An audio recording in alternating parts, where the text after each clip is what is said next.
उनीहरूको बिदाई भइरहेको छ। प्रिय विद्यार्थीहरू, तिम्रा प्रगतिशील पाइलाहरू सुनौलो र उज्यालो भविष्य भेट्टाउने गन्तव्यतर्फ अगाडि बढिरहेका छन्। प्रिय विद्यार्थीहरू, तिम्रा प्रगतिशील पाइलाहरू सुनौलो र उज्यालो भविष्य भेट्टाउने गन्तव्यतर्फ अगाडि बढिरहेका छन्। तिमी आजदेखि नयाँ भविष्य कोर्ने यात्रामा निस्किरहेका छौ। तिम्रो यात्राको सफलताको कामना गर्दै त्यसैले त हामी बिदाई गर्न बाध्य छौँ। तिम्रो यात्राको सफलताको कामना गर्दै हामी बिदाई गर्न बाध्य छौँ र बिदाई गरिरहेछौँ। बिदाई गरेर तिम्रो यात्रा सहज बनाइदिँदैछौँ। यसको अर्थ यो होइन कि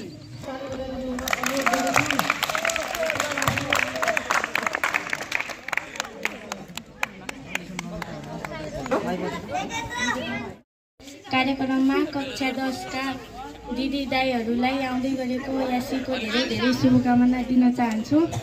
दाई दिदी राम्ररी पास हुनु, नानी बनी देशभरि आफूलाई चिनाउनु, आमा बुवाको सपना पुरा गर्दै अघि बढ्नु, नाम कमाई सफलताको शिखरमा चढ्नु, गुरुवर्ग आफन्तको सधैँ प्रेरणा पाई उच्च शिक्षा अध्ययन गर्नु, रमाई सधैँ सफल कर्म गर्ने बाचा कसम खाई सरस्वतीको गौरव बढाउनु, दिलो मन लगाई दुःख कष्ट परिस्थितिको गर्नु सधैँ सामना।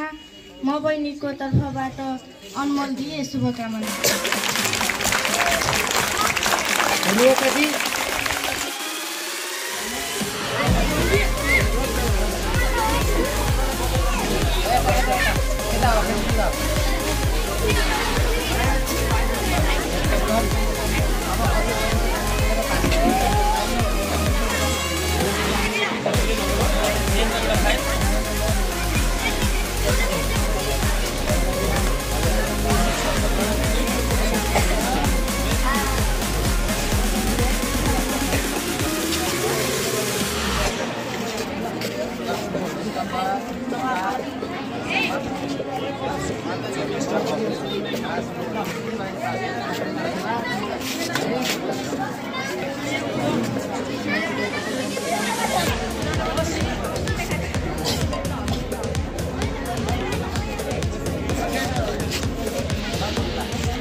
खींचो बता हो तो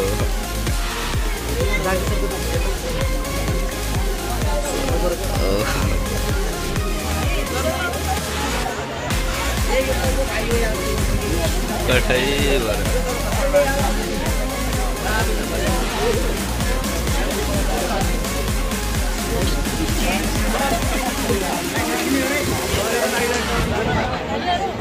बुढीलाई पनि देखाउनु यार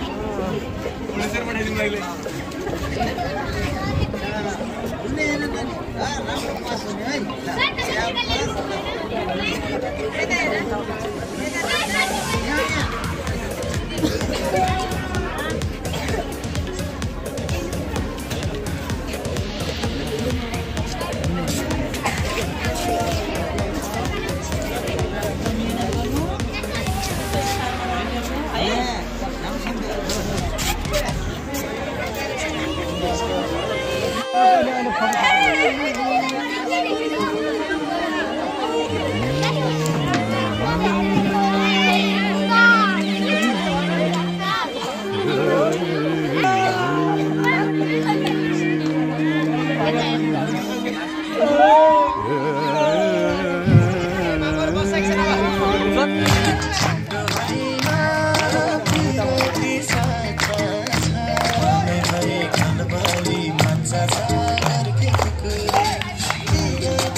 कार्यक्रमको लागि र आज यो विदाई कार्यक्रम भनेको आजको विदाई र भोलिको शुभकामना हो।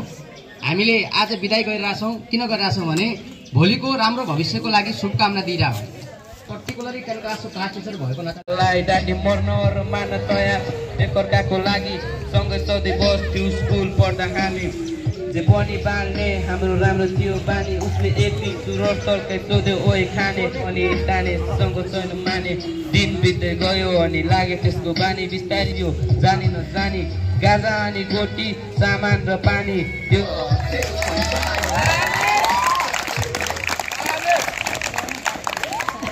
समीर भाइलाई कार्यक्रम सेट भइरहेको थियो बिदाई गर्ने भनेर फेयरवेल प्रोग्राम कुराहरू चाहिँ छन् तर के गर्ने यो हामीले गर्नुपर्ने कुरा छ। तर एउटा कुरा यसमा के हो भने हामीहरूलाई पढाउने क्रममा हामीले जे सक्छौँ त्यो दियौँ होइन। हामीले हाम्रो 100% तपाईँहरूलाई शिक्षक साथीहरूले पनि हामीले दियौँ।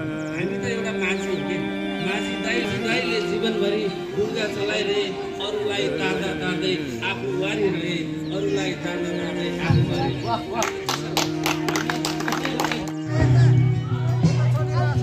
आजको कथा छ तर मेरो बनेको कार्य खोजिरहेको छ तिमीहरू त्यस्तै जवानीले पुर्यायो त्यो छ बेग्लै तर बेग्लै छौ भने निराश हुनु पर्दैन हो।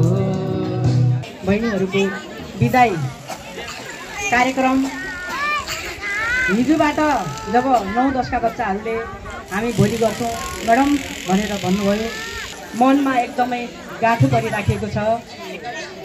एउटा विदाई शब्दले हामीलाई एकदम नराम्रो महसुस गराउँछ।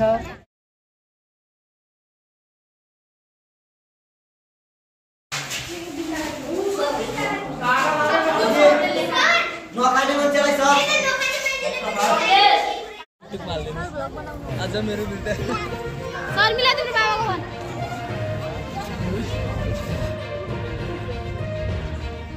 सम्पूर्ण विद्यार्थीहरूको उज्जवल भविष्यको कामना गर्न चाहन्छौँ।